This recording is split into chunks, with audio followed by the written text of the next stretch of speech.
guys, Israel back with Heavy Metal Reptiles, doing another video. Um, this is Black Widow, our spider ball python. You guys remember Baphomet if you watched the earlier videos. He was the big one around my neck. I talked about Black Widow in um, some of the earlier videos. I also talked about Courtney in some of the earlier videos, which Courtney was feeding in the very first video we posted. And I think in like the first 3 videos we post, she's fed or was feeding because we were recording a lot at once because of my work schedule, and then just putting them on days out, one day at a time or whatever. And if you look in here, she's looking at me like she wants to eat me. That's Courtney. There's a reason I have her in the container. Usually a snake I work with alone. But today's video is going to be what to expect when thinking about buying a ball python.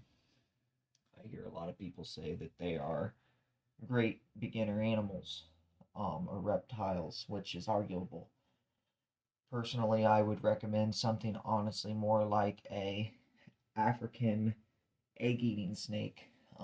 They do pose different challenges, but they have no teeth. I would argue a colubrid would be a good beginner snake, such as a king snake or corn snake, because they're pretty durable. There's not a lot that they can, it's hard to word this. They're indestructible almost. They're just good animals, good durable snakes. They do have an aggressive personality 9 out of 10 times. But getting bit from one of them, getting bit from one of these are 2 totally different things. People can argue that fact with me. I have not personally been bit by a ball python yet. A couple close calls with her. Once he lunged at me, but he didn't bite me. So people can argue I have no room to talk about it, but if you want to compare teeth size between the 2 animals, there is a noticeable difference, especially in the way that a colubrid bites compared to these guys, where these guys will wrap you and you can get wrapped by a colubrid. Sure, but I just don't see it happening as much as I do with these guys. I also see colubrids letting go. I've heard that they latch on, and it's hard to get them off. But I'm yet to really firsthand see something like that. I've been bit by mine, like I said, and he just bit me, let it go. It hurt, scared me, because I didn't expect it from him. I knew they bit, but I didn't expect it from him. And life went on. For me, I've researched on these animals and worked with these animals since I was young. Like I said, I wasn't actually able to keep them myself because my mom always told me, well, when you get your own house and pay your own bills. Well, thanks, Mom. You made an obsession out of it. So I got a bunch of them at once. People are going to say, a bunch, because I got 6 snakes, but you got people out there that have hundreds. But it's growing. It's going to get there. But arguably, are these a good first reptile, and what to expect with them is kind of what I'm going to focus on with this video, which will play in a little bit. I'll do a video strictly on if they're a good first one. But we're going to get into what to expect. That way you can make a better educated decision based on your research between these guys and maybe a king snake, a corn snake, boas, whatever you're getting into, and kind of what you want to start with. So we're going to start with the cost in and of itself. So as far as your initial cost for your ball python, some of your normal ball pythons, not like this one, your normal, something like Courtney here. And again, the only reason I don't have her out is I don't have to worry about fighting with her and talking to you guys. She's also out for a size comparison. So the initial upfront cost, depending on where you go, we have a guy here in Marion that charges outrageous for a normal ball python. She cost me $120, is a normal ball python. This guy, I bought him about this size. He was about 180. This one was 175. Firestorm was 350.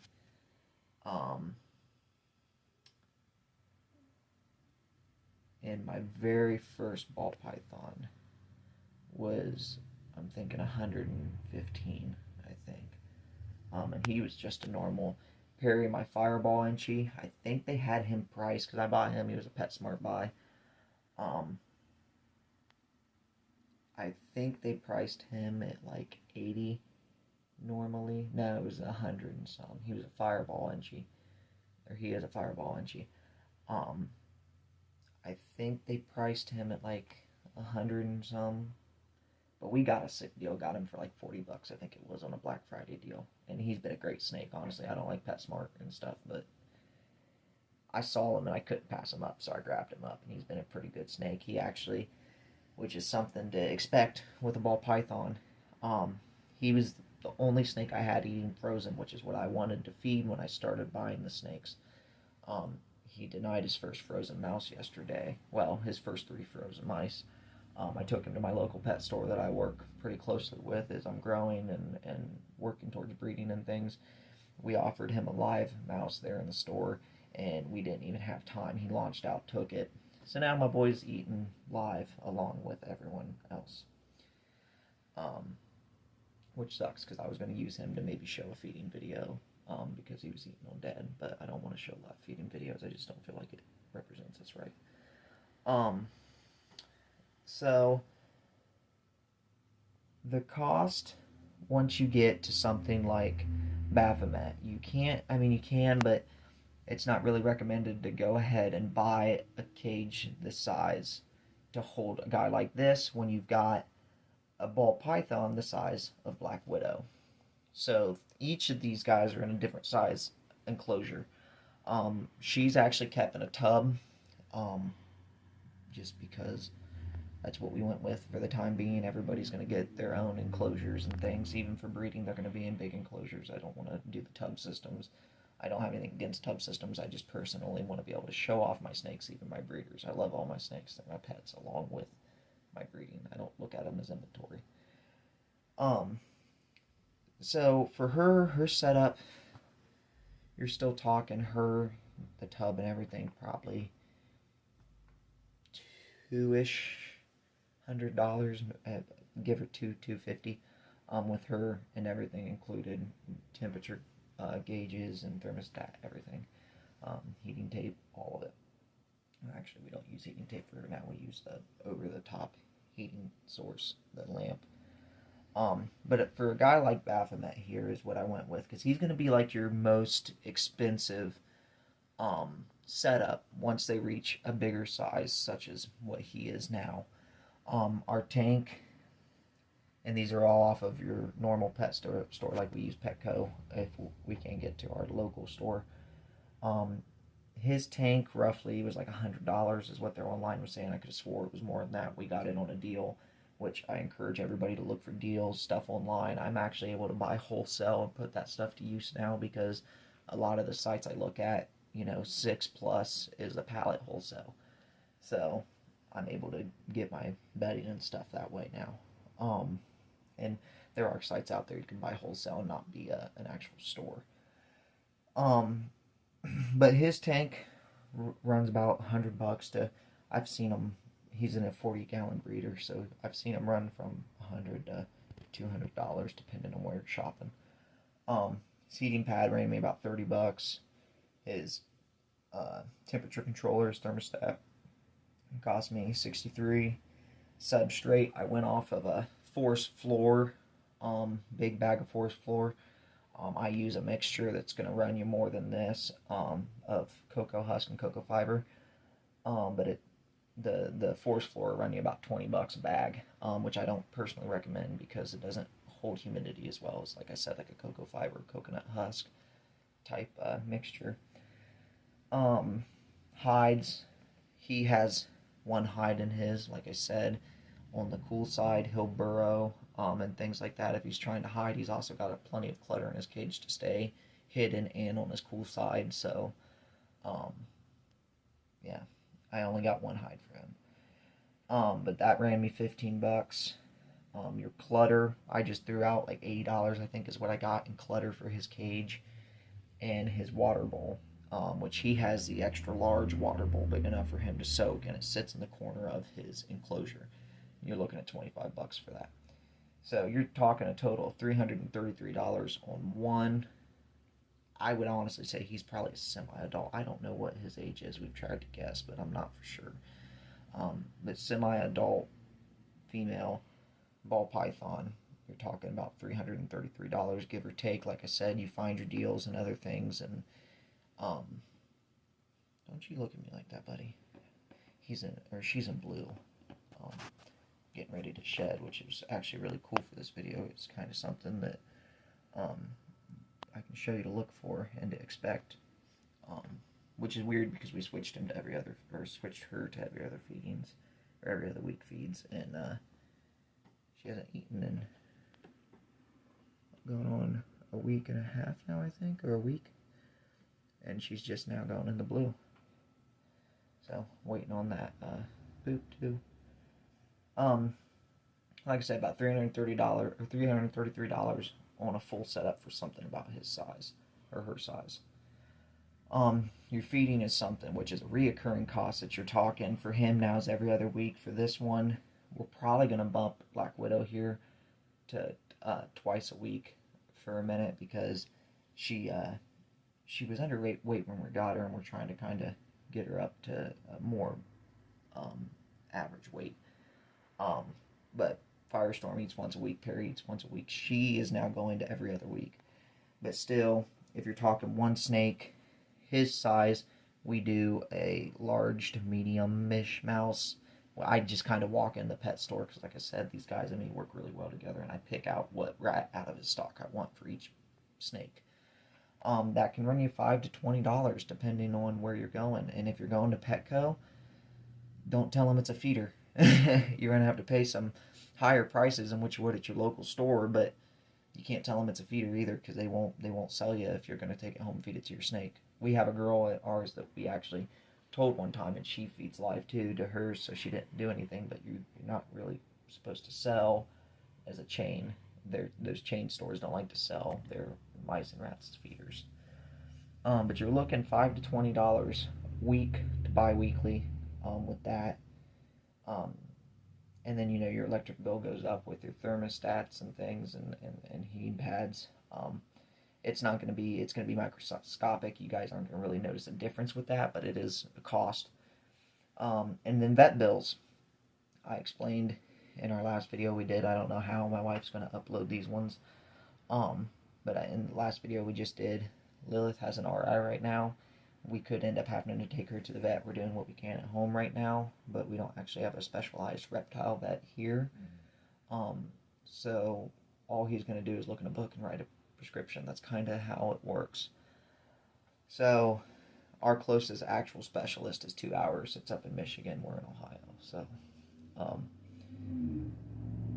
yeah, there's I'm sure other costs that I'm not mentioning. These are just kind of like your normal cost, your startup cost, and what you're going to be looking at. I mean, I'm replacing substrate at least once a month for 6 snakes in total. Just for the ball pythons, and I didn't even do Baphomet the last time I got all my substrate. We were at $120 for all the substrate, for all the snakes. Obviously, on your guys' scale, if you're only keeping 1 or 2, you could probably get both cages redone with 1 bag of substrate. But, I mean, that's something to think about, too, as you go up.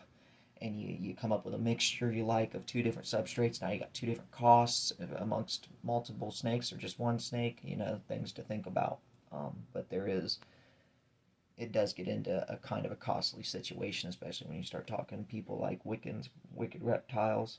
I don't think it's necessarily good to mention other YouTubers in your videos, but I'm going to do it anyways because that's what I do.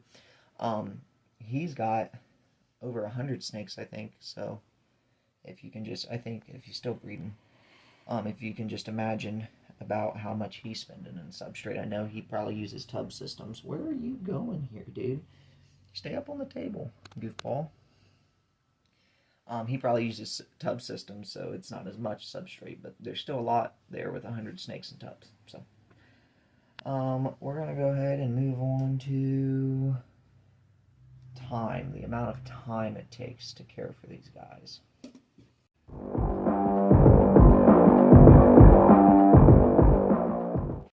Alright, so we're going to go into a little bit of kind of the amount of time it takes to care for ball pythons. And this again comes kind of down to how many are you keeping. We're going to go ahead and use this one as an example. This is kind of what you're getting from the pet store. Is going to be about this size. So these guys, you can put them, I put my first one that come from the pet store on this side in a 20 tall, or no, a 20 long, 20 gallon long aquarium. And I promise you, she's not dead or sick or anything. This is a spider. We would do a video on spider genes. They just are goofy. Disclaimer, I don't believe in breeding spider ball pythons, but I will own a lot of them because I love them. Anyways, the amount of time it takes to care for a ball python about black widow's size, 10-15 minutes at most a day, 20 minutes to a half hour probably on your feeding days, which we're going to talk about feeding and live feeds and things in a second. So your biggest investment with your snake, to me, is keeping them accustomed to being held and around people. This girl here, I've worked and worked and worked. I have hours and hours and hours and hours of working with her, and she just doesn't like people. That is a reality of owning these snakes. They are wild animals. You might have them where you have to spend more time with them than what I'm telling you because they aren't very friendly. And who's to say they're ever going to be friendly? She, like I said, I've fed her on time, had good timing with them as far, or scheduling with her. She's never missed a meal except for when she's denied a meal, and she's just like this. So she obviously takes a little more time, especially when it comes to cleaning enclosures and things, which for someone like this, cleaning an enclosure takes me 15 minutes. Take all of their stuff out, dump the substrate out, give it a quick wipe down, scrub it. I always like to use soap as everything with animals. Dawn dish soap is a great way to clean the enclosures. Please don't use Windex. If you're going to use Windex to clean the enclosure, clean the outside of it. I've seen where people do use Windex. It's a toxin to animals and really to us. If you've ever smelled it, I mean, it's not like a water-based thing. It might not kill the snake, but I can't imagine it's good on the respiratory system at all. So if you're going to use it on the outside of the tank, sure. Inside, I only use Dawn dish soap. I've seen where people use a lot of different cleaning things. I guess as long as it's kind of natural, cool. Someone like Baphomet, his enclosure takes a little longer. He takes me about a half hour to clean his enclosure. But he's got a big enclosure. I mean, a 40-gallon breeder, if you haven't seen one, they're 36 inches long and I think 18 inches wide. So I mean, they are pretty hefty in length and house. I think they're 24, 26 inches tall. So they're pretty big enclosures to clean. It's not as easy as just picking it up like I can their tub or Courtney's 29-gallon enclosure and dumping it out. I mean, it's heavy, so it takes a little bit longer. It's just one of those time-consuming things of owning these guys, you know. So we're going to go ahead and move on to hunger strikes and body language and stuff more along those lines now, and get Courtney out and show you guys some different body language here in a second. Alright guys, so we're going to touch on hunger strikes now, and feeding, body language, and size. I think it all flow together pretty decent. I'm making videos, so feel free to make fun of me if it all sounds stupid in the comments. So hunger strikes are common with ball pythons. My first few weeks of owning Courtney and also Kurt, my first ball python, neither one of them ate for the first 3 weeks, and there might be reason behind that, which we'll get to at the end of the video, kind of a mistake I made from listening to pet stores. And you live and learn. Unfortunately, sometimes unfortunate things happen while you're learning. Anyways, so a hunger strike, usually there's a reason behind it. And sometimes there isn't. Sometimes your snake just doesn't want to eat. If your snake is eating consistently and then goes on a hunger strike and you've changed things, then you might want to consider changing something again. There's something that threw the snake off. If you haven't changed anything and it's consistently eating and it just goes off food, I would recommend checking it over if you know what you're looking at. If not, find someone who does. Make sure the snake's good and healthy. It's not giving you any reason to go on a hunger strike. Mites will cause hunger strikes within snakes. So that's something to be aware of too, because there can be outside reasons to the hunger strike, but a lot of times they just don't feel like eating. These snakes can go a year without eating. I don't recommend it, and if you can keep from that, I would. So that's just kind of your quick rundown on hunger strikes. There's a lot to learn on them. I can do a full video on hunger strikes, what to look for, and what you need to be checking when they happen, if that's something you guys want. Comment, get on my Instagram or Twitter or Facebook. We'll add all that at the end. We actually have a Facebook group that you guys can get in and conversate back and forth with each other and with us. We'll put all links and everything at the end of the video and stuff like that.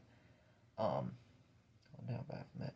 So we're going to go into body language now. So there's kind of different body languages for everything with the snake. I have what I call the chill body language, which what he's in here is kind of like his protective body language to me. A few tongue flicks, they're kind of longer, they aren't quick, and he's not moving around like he's hunting. So right now he's also in blue for shed, so this is kind of what you're going to get out of your snake when they're in blue if you get him out. He shouldn't be out right now, but he's not so far in blue that I can't have him out. If he was deeper, he just wouldn't be in the video. But that's kind of what happens with them. When their eyes start to blue up, they kind of go blind. This one here is kind of in the exploring kind of mood, is what I call it, where she is active. The tongue flicks aren't alarming in any way, shape, or form. They're very far and few between with her. She's just kind of checking out what's going on. And that's the thing with if they were moving around and hunting, I might be considering feeding them. In case you didn't know, how to size is a ball python can take in. It's supposed to be 1 to 1.5 times the thickest part of their body is what they can eat. I've heard 2 times. I really try not to push it too much though, because it is stressful on the snake when they eat. So this one's eating small mice right now. Actually, I think I haven't moved her off hoppers yet, which will probably be coming here in the next week. Firestorm's eating small mice. She is eating baby rats, and he's eating a larger rat. But, you kind of need to know, too, I don't agree with live feedings. I mean, you do what's right by your snake. They're animals, you gotta take care of them. But if you're feeding live, please pay attention. If you watch some of the earlier videos, I told you I was finding scabs over the king snake. I was watching him eat. He was wrapping their heads and pushing their heads down. I found out that the rats were actually getting a hold of him because of the way he's taking down his meals. So, with that being said, his last feed I had to help him with, keep the rat off him. We're treating the wounds now. It sucks. It's a reality of feeding live. It's a reality of keeping snakes. So we're going to kind of go more into the body language with Courtney. Now, also because I kind of want to show you a size difference, and we're going to get Courtney completely out of the tank here, so this should be fun. I have a... Well, no, she's fine. I'll just set her off here to the side. I'll set Baphomet over here. Courtney is been hell on wheels since I bought her, and she probably won't be because of the video, because, you know, that's how stuff works. She's going to be nice today. I actually have my snake hook, because I don't want to get bit on camera, but you guys might get to see me get bit. Kind of when I go into any enclosure, though, I kind of give them a feel and see where they're at. Most of your ball pythons will do that. They're just kind of a ball up. It's kind of a, it's their defense, saying, hey, you know, don't mess with me. I'm a ball. They're like pet rocks, literally. This is their defense. But she isn't giving me any sign of why I shouldn't pick her up. But about the time I get her on the table is usually when she starts going crazy. But like I said, because the video is going on, she's not going to act up. Or maybe it's because she's got 2 other snakes with her. So Baphomet here, like I said, we aren't sure on his age. He's kind of like what I would call sub-adult. He's roughly 3.5, 4 feet. Kind of your bigger, almost adult size. This is more of like your hatchling size. This is, like I said, what you buy from the pet store. I think this one here is 4 or 5 months old. And then Courtney here, which, if you can see her head, kind of this S shape here, that's kind of, I mean, even though she's in her ball, she's still ready to go. She just in defense all the time. I don't know how to get her out of it. I've held her up before and she's been striking at me while I've had her in my hands. So this is kind of something you're watching for with your body language, though. Also, her breathing, you can see her breathing is a little more shallow than what everyone else's is. She's a little stressed. I mean, but this is normal when I get her out, and I've got to get her out and work with her because I would really like to have her as a pet where I can get her out and play with her and things. But she's about a year old or so now. You know, they reach full size within 2 to 3 years, and your female's reaching 6 foot. At largest usually sometimes smaller. I mean, your females can pretty much stop growing anywhere between 4 to 6 feet. Your males, if you have a 5.5 foot male, you got a big male. I mean, isn't unheard of for them to see 6 feet, but it is a depending on sex, is the common length of the snakes. So if you have a 5 foot male, 5.5 foot male, you've got a big male at that point. I mean, they generally, you see them 4.5 feet. Once you start talking 5 feet with them, it's a big boy.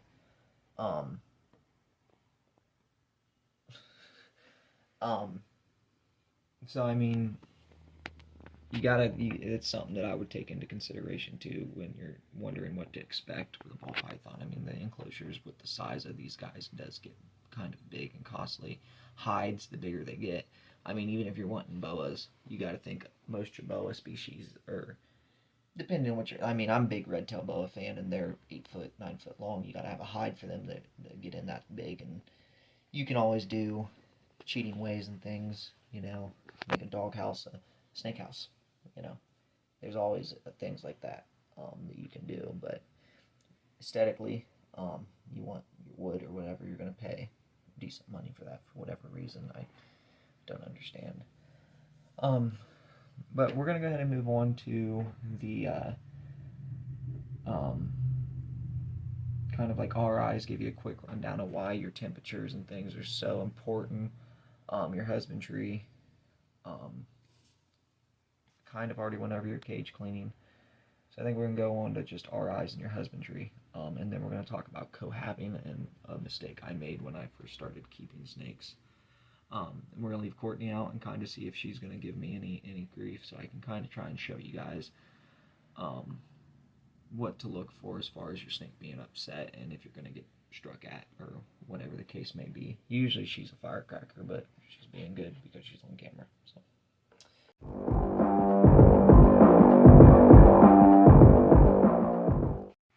Alright, so we're going to go with RIs to start with.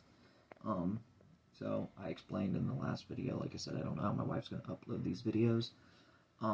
Lilith, our blue-tongued skink, currently has... We left Courtney out just to see about her language. If you see what she's doing right now, how her neck is actually kinked back, and she might strike at me. So I'm going to go ahead and put you down, Black Widow. You just stay over here.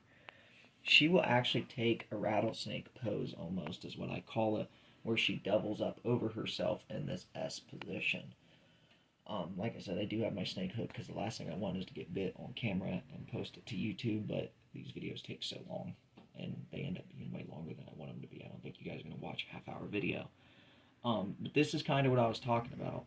If you can get an over-top picture, just stay back, because she will turn. If you can see, the S is what they call the S pose, or the strike pose. And she's actually, and this is what kills me with her, is she actually goes into a defense mode, even though we've never given her a reason to be defensive against us. She's not flicking her tongue a lot. She's not in a hunting mode.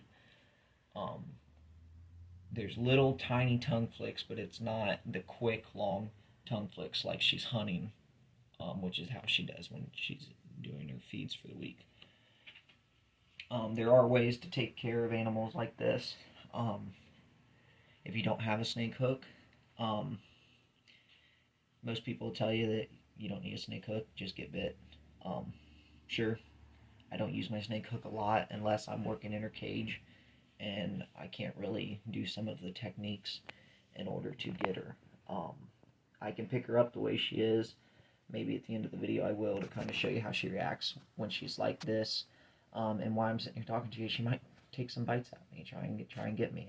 This is just normal with her, and I wanted to kind of show you guys that, because they say ball pythons are the great starter pet, but you do get these ones. These are the rare incidences where the snake is just mean. But you love them, so you keep them. Okay, on to the RIs. Courtney's actually had an RI. Our blue-tongued skink currently has an RI. It's an upper respiratory infection, kind of like a cold. They get mucusy. Snakes can't get rid of that mucus. She got substrate, the coconut fiber, the downfall of coconut fiber. It gets stuck in the mucus around the mouth of a snake when they have an RI. She was having trouble breathing. This could be why she hates me. I had to kind of hold her and actually get that stuff out of her mouth. We were lucky. Like I said, I work close with local pet stores. They gave me ways to help, and then told me what to look for in case I needed to go to a vet. Black Widow. And kind of the same thing what we're doing with the skink right now. Sometimes they're fighted off, but you need to know what you're looking for. You see bubbles, hear a crackling. That's usually signs of a respiratory infection. If you don't know what you're looking for and you don't have resources to reach out to and you notice these things, get your animal to a vet.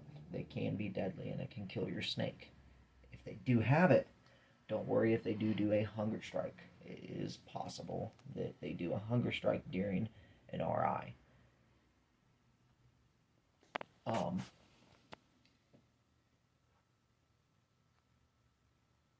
She's watching me hard.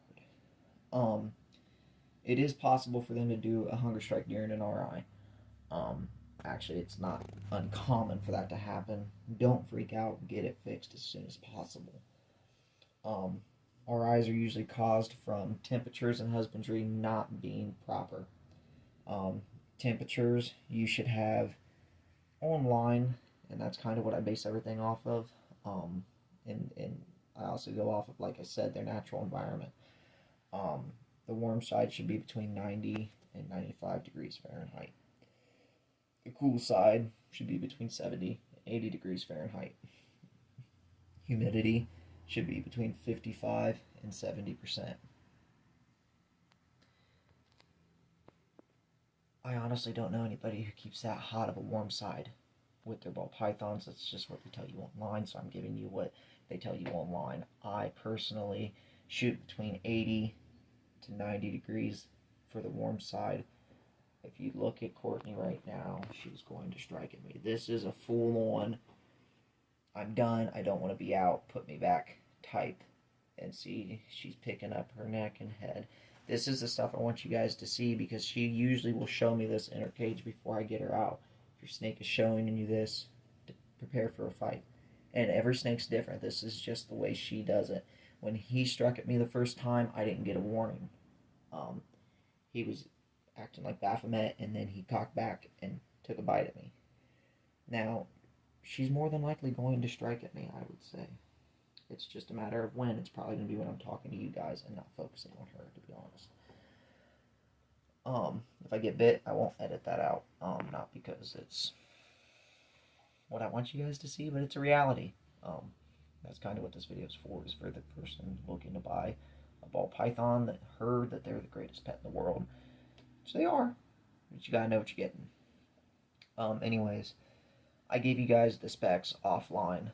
I personally, like I said, do not keep my snakes at a 90-degree hotspot. I keep them between 80 degrees, or between 70 to 80 degrees right now. Between 80 to 90 degrees is what I keep my hotspots at. Sorry, had to think. It makes it easy when you just put dial in and everything else is done. Between 80 to 90 degrees on the hotspot, 70 degrees usually is a residual heat. And the clutter of the cage for these guys should be... Don't go that way. Yeah, you can face me, but you don't need to go that way. I only moved her because she was getting close to the edge of the table, and my wife's that way. If anyone's getting bit, it's gonna be me. But anyways, move Baphomet away too, so she don't accidentally bite him. I lost where I was. So clutter. In your ball pythons, enclosures, there needs to be clutter, a lot of clutter, enough for them to move between places, underneath things. If you're using makeshift hides, then you need to have a way for them to get from this hide to this hide completely covered. At least that's the way I do it. These snakes in the wild will travel that way as much as possible. They aren't a basking animal. I've heard people say that they're a basking animal. They don't bask. I don't see the need for a lamp over the head heat source. Heating pad's perfect, in my opinion. Obviously, you're going to do what you want. I've seen plenty of people using bulbs. I don't agree with them. So cohabiting. This one's rough. My first mistake is a snake owner was listening to my local pet store. The same people that help me now, they are very intelligent in things, but the dude has so much conflicting information. I bought 2 ball pythons. Courtney is one of them. And then Kurt. Courtney loved Kurt Cobain. So part of the reason why I think they went on the hunger strike when I bought them was because I was cohabitating. Not only was I cohabitating and they were having feeding problems, I didn't realize that Kurt wasn't staying hydrated. When you have 2 snakes in one cage, it's easy to overlook the other snake. Not only that, but these aren't social creatures that you don't see. You won't see Courtney and Baphomet cuddling out in the wild. You won't. They're kind of leave me alone animals. They do their thing. And like I said, you got 2 snakes, 1 enclosure. Things go overlooked. Do not cohabitate your animals. It will kill one of them. I promise. One will stress out. If you don't catch it quick enough, the animal will die. Luckily for me, cohabiting wasn't exactly what killed Kurt. Yes, Kurt is dead. Kurt had a parasite. He was supposed to be captive born. At least that's what the pet store told me. I didn't actually ask the vet. I should have asked the vet if this was a common parasite in captive-born snakes. I don't think there really are common parasites in captive-born snakes. That's why they're captive-born. But is it possible? Yes. He had a parasite. That's why he became dehydrated. He didn't eat very well for me. And the long one ended up dying. So don't cohab your snakes. And yes, this tore me apart. I'm not going to cry about it like some people. But okay, I'm not going to cry about it on camera. But it does happen. People make mistakes. That was my big mistake when I started keeping snakes. Lesson learned, won't do it again. Now I have an overabundance of cages in my bedroom. So, hope you guys enjoyed it. I know this is going to be a long video, and I hope you guys kind of watch it all. I think I covered quite a bit. There's definitely more that I can cover.